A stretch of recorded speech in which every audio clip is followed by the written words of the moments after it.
How much time do you spend every day working on your dream? In the last 90 days, how many books have you read? In the last year, what new skill or knowledge have you acquired?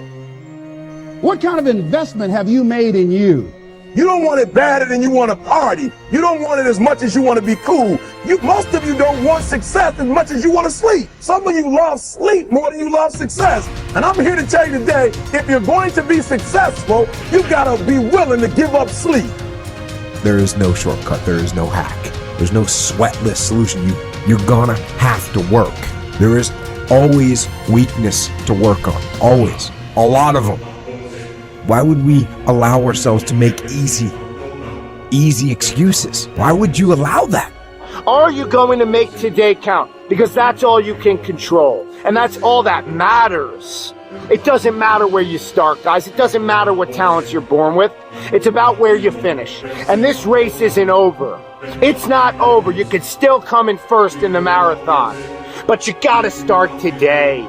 You gotta start now. You have everything you have. Everything you need is inside you. But I realize that doesn't mean just because you don't think you're good enough, doesn't mean you can't be good. Doesn't mean you can't be great. Doesn't mean you can't carry on. But it's not gonna always be like this. Your condition is not your conclusion. Nothing is impossible. So you have to decide before you leave, what's that first thing that's been impossible for you? I want you to attack it and overcome it. Because if you run from the adversity that you're going through today, you'll forever be at that level in which you're going through for the rest of your life. One day you'll look back on your life and appreciate the struggle and have nothing but gratitude for everything that happened along the way. And you come to recognize that in return, you're given the chance to earn the greatest edge of all, and one that can never be taken away. You have enough right now to change your life. You have enough right now to flip this world upside down. You have enough. You got enough power. You got enough anointing. You got enough grace. You got enough patience. You got enough gifting to make your money, get out of debt, get yourself together, and change everything about your world. Realize that you have the ability to make an impact. You have an opportunity to change that story in your head. Put yourself out there, because when you do, amazing things happen. The essence of life is growth. The essence of life is growth, to do the best you can. And here's what's interesting. Humans are the only life form that will do less than they possibly can. Humans are the only life form that will settle for less. Every other life form except human beings strive to its maximum capacity. How tall will a tree grow? Approximately as tall as it possibly can. You never heard of a tree growing half as high as it could. No, trees don't grow half. Trees send their roots down as deep as possible, stretch their limbs up as high as possible, produce every leaf possible and every fruit possible.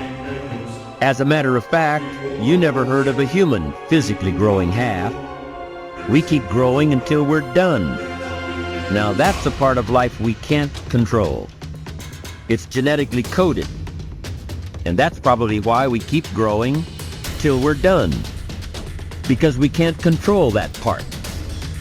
It's the rest of our growing that we control. The growing of our minds, the expansion of our minds, that we can control. And that's what tends to get away from us.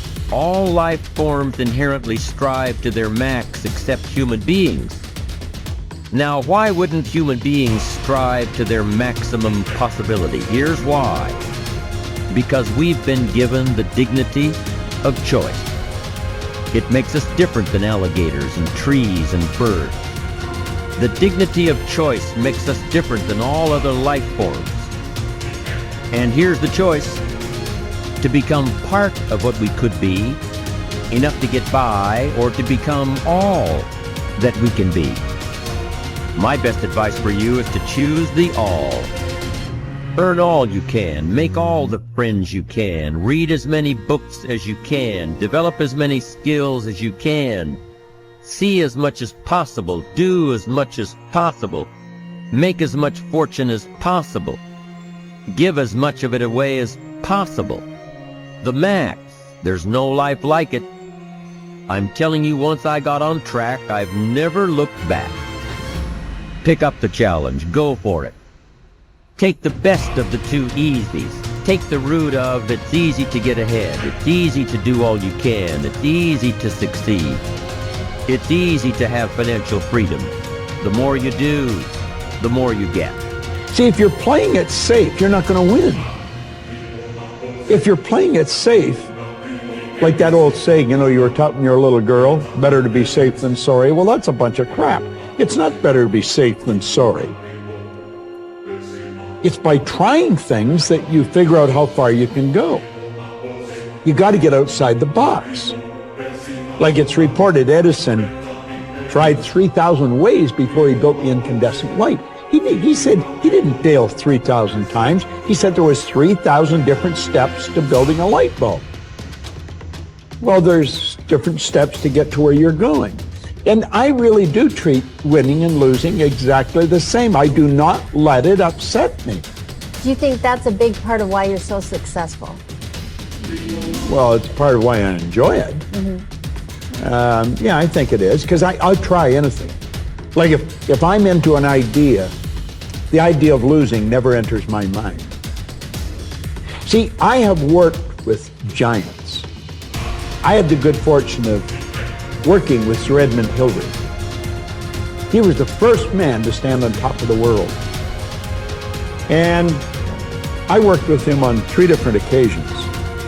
And the only difference in Ed Hillary and Bob Proctor is in his size. Now, he's gone now, but he was a big man. And he shook hands with me. His hand wrapped right around mine. I felt like a dwarf, you know. And talking to him, like it never entered his mind he wouldn't get to the top of the mountain. But he failed in 1951. He failed in 1952.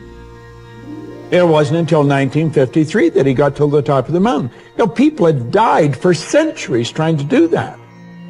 But he said, I knew if I could see it in here, I could hold it out here. Stella Mann wrote that in a book. You can see it in your head, you can hold it in your hand. And that's right. And if you're not prepared to lose, you're never going to win, because you're always playing it safe. And there's no reward in that. Dare to go forward. Winston Churchill once said, courage is rightly considered the foremost of the virtues, because upon it all others depend. Courage is the chief distinguishing characteristic of the true leader. It is almost always visible in the leader's words and actions. It is absolutely indispensable to success, happiness, and the ability to motivate other people to be the best they can be. Follow through on your vision. In a way, it is easy to develop a big vision for yourself and for the person you want to be. It is easy to commit yourself to living with complete integrity.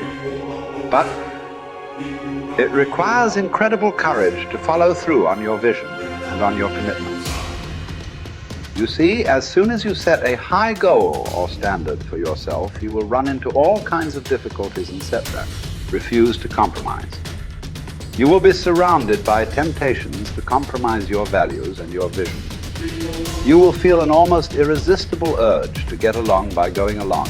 Your desire to earn the respect and cooperation of others can easily lead to the abandonment of your principles. And here is where courage comes in. Stick to your principles. Courage combined with integrity is the foundation of character.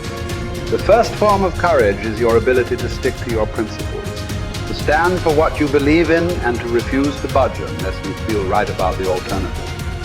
Courage is also the ability to step out in faith, to launch out into the unknown, and then to face the inevitable doubt and uncertainty that accompany every new venture. Avoid the comfort zone. Most people are seduced by the lure of the comfort zone. This can be likened to going out of a warm house on a cold, windy morning.